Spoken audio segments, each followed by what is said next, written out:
Yes, good boy. That was beautiful.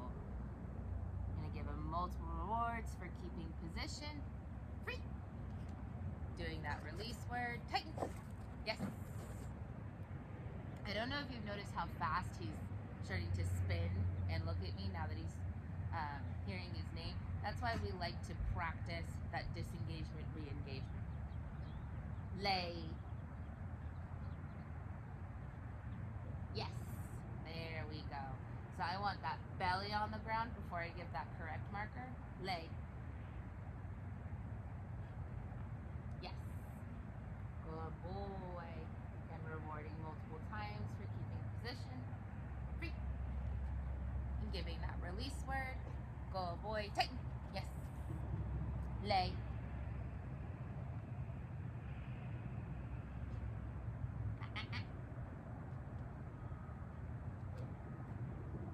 I'm not going to repeat my cue here. I'm just going to wait for him to offer me the correct thing.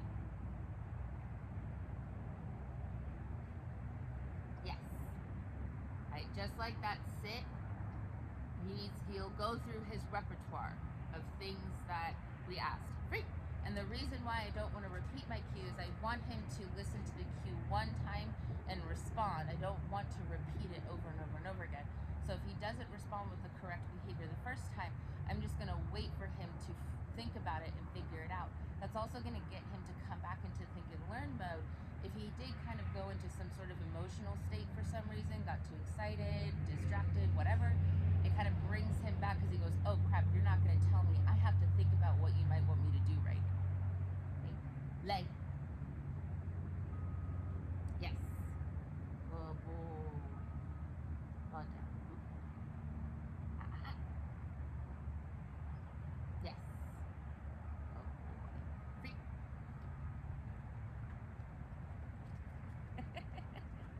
He said, I did toss it. Go find it. There's another one over there. Tighten. Yes.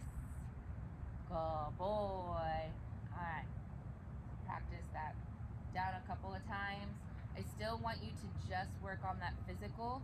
Once he starts getting that lay command down with me a little bit more solid, maybe by tomorrow we'll be able to go ahead and start working on that, ooh, good boy, verbal cue with you at home. Right? Yes. Good boy.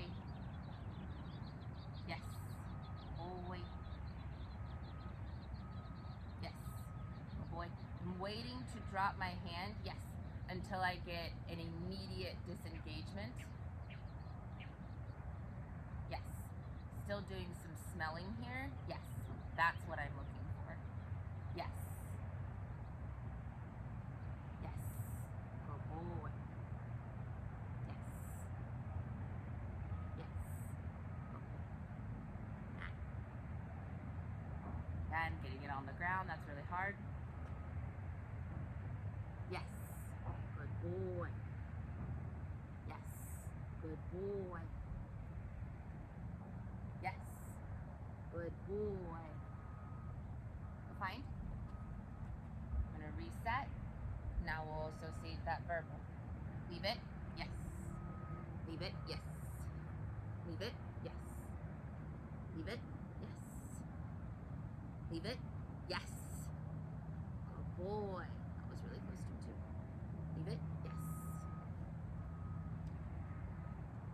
Boy. Ready? Leave it. Yes. Good boy. Leave it. Bounced.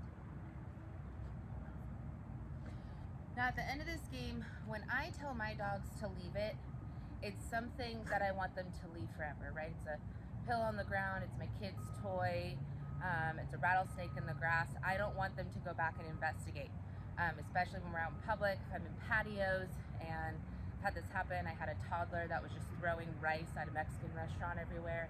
And so being able to get your dog under control and to disengage from something the first time and continually stay disengaged is really important.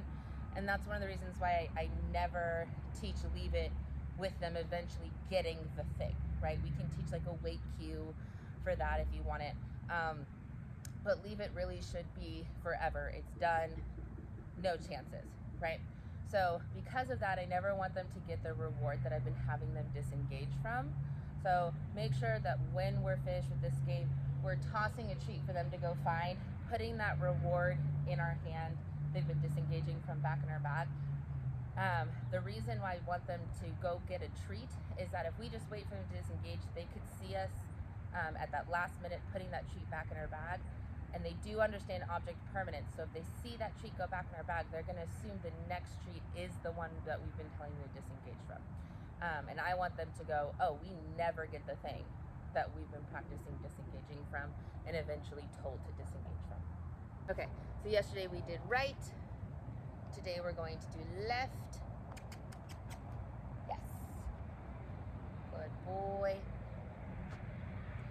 Again, always starting away.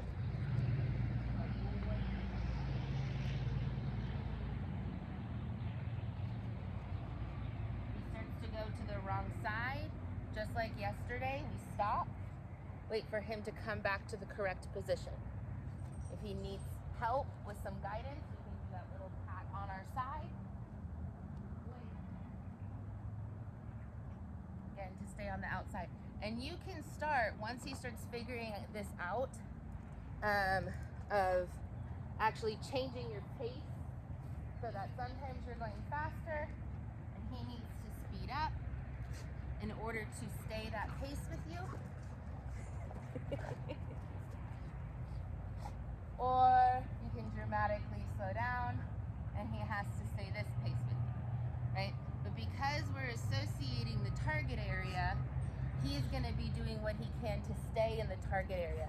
So it doesn't matter if I'm going fast or slow, he's gonna match that speed. Oh boy. Same thing with that stop, right? He's gonna wanna match that speed. So when I stop, he's gonna wanna stop. The sit's nice, I'm always gonna reward that when he offers it. Good boy. Very nice. Oh man, he's smart. He's so smart. He reminds me of Peppa. Free. Good boy. Good boy. So when it comes to that heel position, we want to keep in mind that heel is temporary. It's not loose leash walking. It does help with loose leash walking. Helps them learn to stay in that general area and target in that loose leash walking position. But heel is a true disengagement from distractions, right? If I'm walking past something that I know is concerning, or that I really just don't want him to look at or engage in any way, I'm gonna go ahead and give him that heel command. But that comes with a release word, okay? Which is why at the end of this, we always wanna give that free. Now, in loose leash walking, it's a little different. Yes, there's still the targeted area of the loose leash walking position. Yes, good boy. But the other big thing with loose leash walking is teaching what pressure means, okay? A lot of dogs end up learning that pressure means try harder to move forward. Or like what he was doing, oh, I don't like that pressure, I'm gonna go ahead and gnaw on the leash, okay? And what I want him to learn, just like with the e-collar, pressure means refocus on handler, return attention, come back into heel position, okay? So we're gonna see if we can get him to disengage for a second. And if not, we'll leave the backyard and I'm sure he will. So right now, I'm not gonna give him any treats. I don't care if he's in front of me or behind me. I'm only going to reward him in heel position after he applies pressure and returns, okay?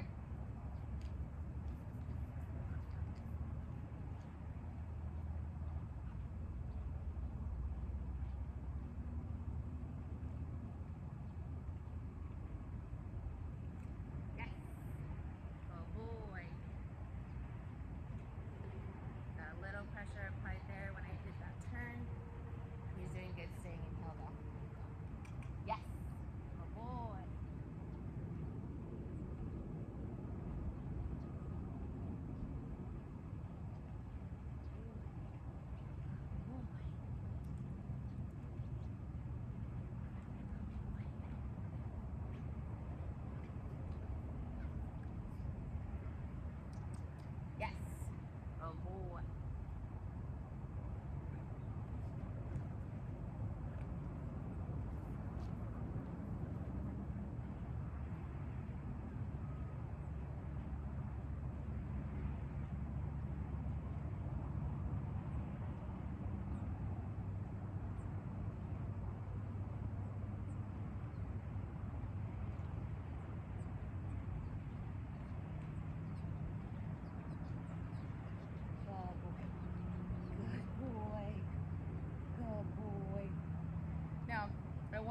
reward him for that sit, but he's not in the correct position. So I'm gonna help him out a little bit, give him that little pat, remind him where he's supposed to be. If he offers the wrong thing, we're gonna ignore it. There we go, good boy. Yes. That's better. Good boy. Good job. All right.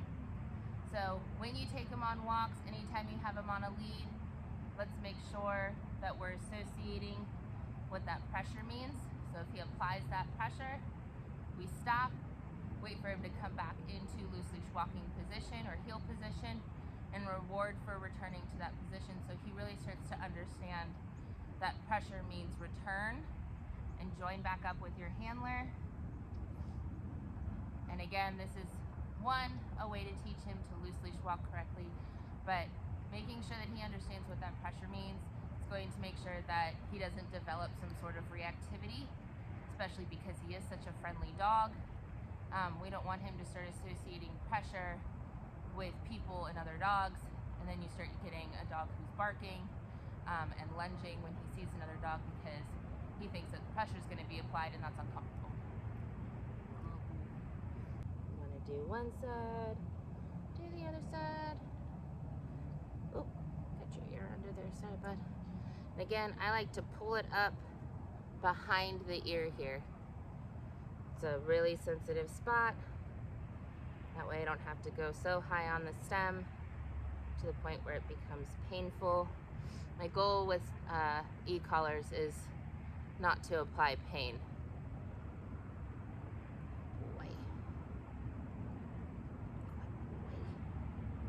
Just to make sure you listen. Yeah, just to make sure you listen. Pulling the hair out, making sure those prongs are hitting skin. Good boy. Awesome. We're gonna do what we did last time. I'm gonna start on the stem instead of going to the vibration. Just because last time he did shut down with the vibration. I'm gonna start off at a 5 because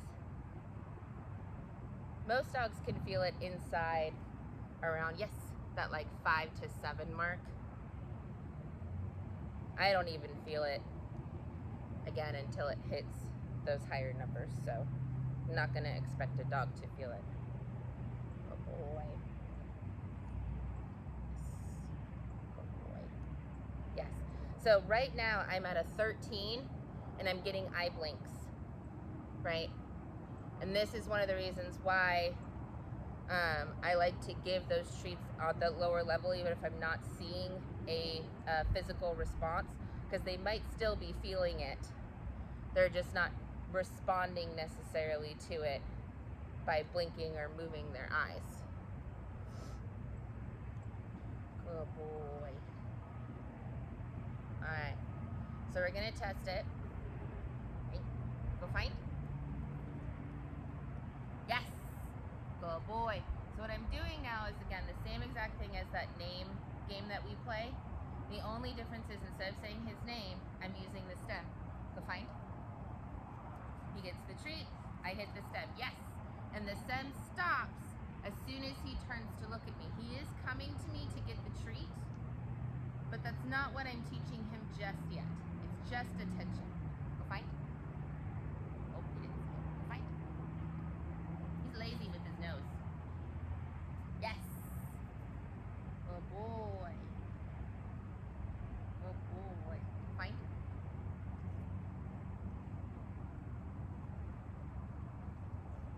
Yes. So if I hit the stem and he doesn't respond immediately, I'm just gonna keep tapping it. Go find. Until he responds. Yes. And I'll go up on the dial. Go find. Find. If he's not responding immediately. Like right now I'm going up on that dial. Good boy, yes. Until he responds. Well done. Fight.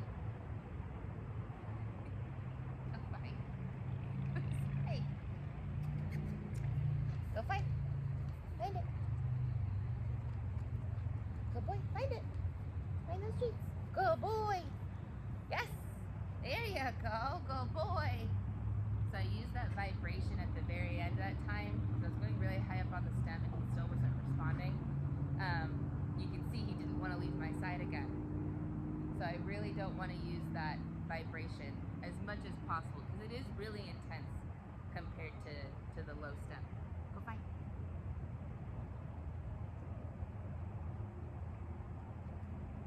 Yes.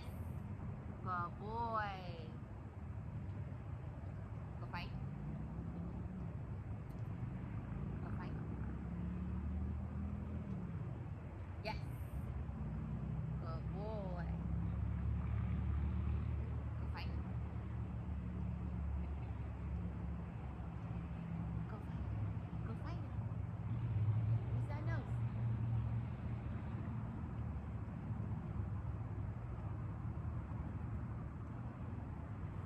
As much as right now I might feel like I want to hit this stem, I'm going to wait for him to get that tree because I really want him to understand find it means there's something out there to find, right? Go use your nose and find something.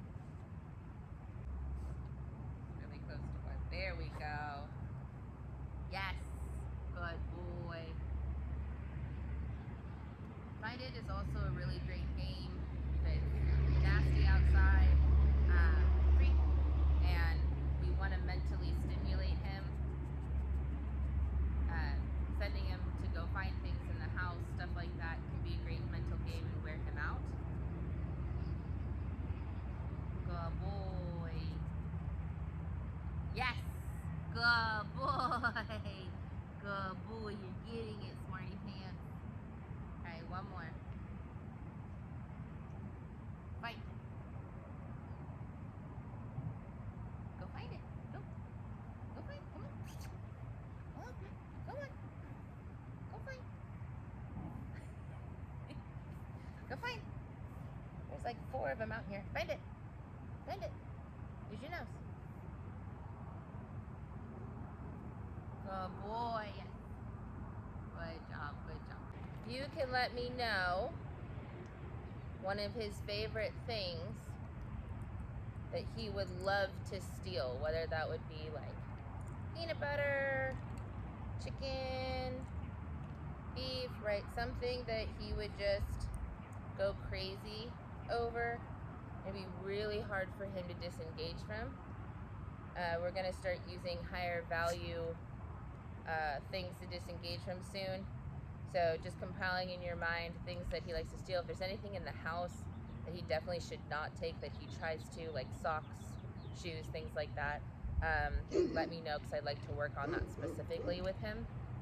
For next session, if there is something that you would like to teach place on specifically, I like anything that's kind of raised up, makes it a little easier for them to figure it out, like a dog bed. We could also use this crate, so I can either train inside or I can bring the crate out here and work on it specifically, at least in the beginning out here. Totally up to you and your preference. It might be raining tomorrow, so we might be inside anyway, and it'll be in the afternoon, not in the morning, like 2 or so, that I'd be out here. So we can definitely work just inside, and I can work on that counter surfing as well tomorrow. Again, up to you. But if he has something that you would like to associate place, go ahead and have that ready for me to start tomorrow because he's ready for it. Right now, we're gonna work on stay with duration. So when we teach stay, we're really teaching 3 different things. To stay for duration, which is time, distance, and distraction, right? You can think of it like a pyramid. The very bottom of the pyramid, that distraction and distance are on top of, is duration. Duration is the very foundation.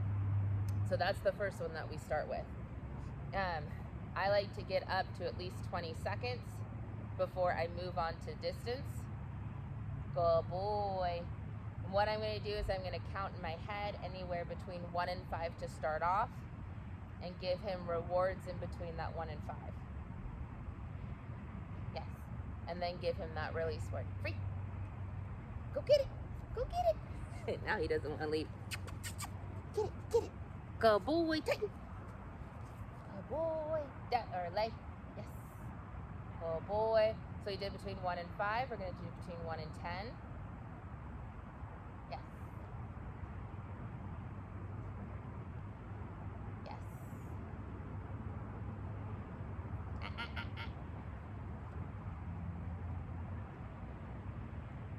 Yes. Yes. Good boy.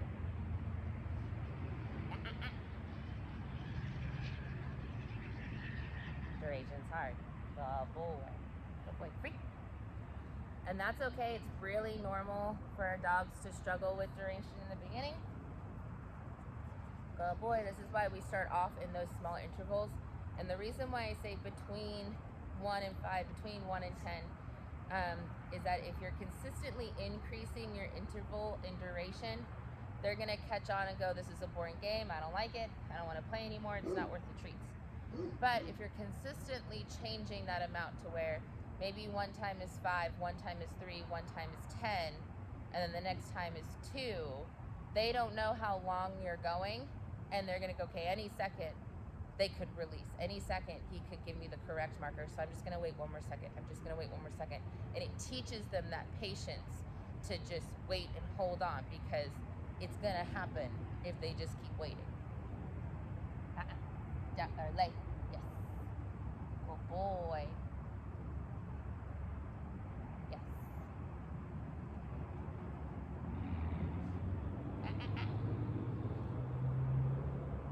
Yes. Yes. Yes. Yes.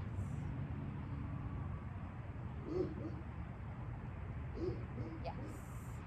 Good boy. Free. Good job. I'm giving him that incorrect marker when he breaks the position to remind him, hey, you're going the wrong direction. Don't offer that behavior. You're losing out on your treats. Right? Giving him the correct marker when he's gone the amount of duration that I'm looking for. Yes. Oh boy. Yes.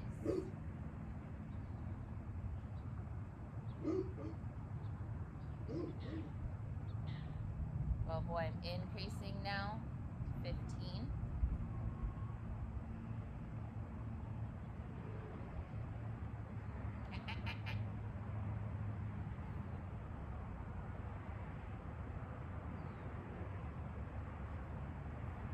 Good boy. Yes.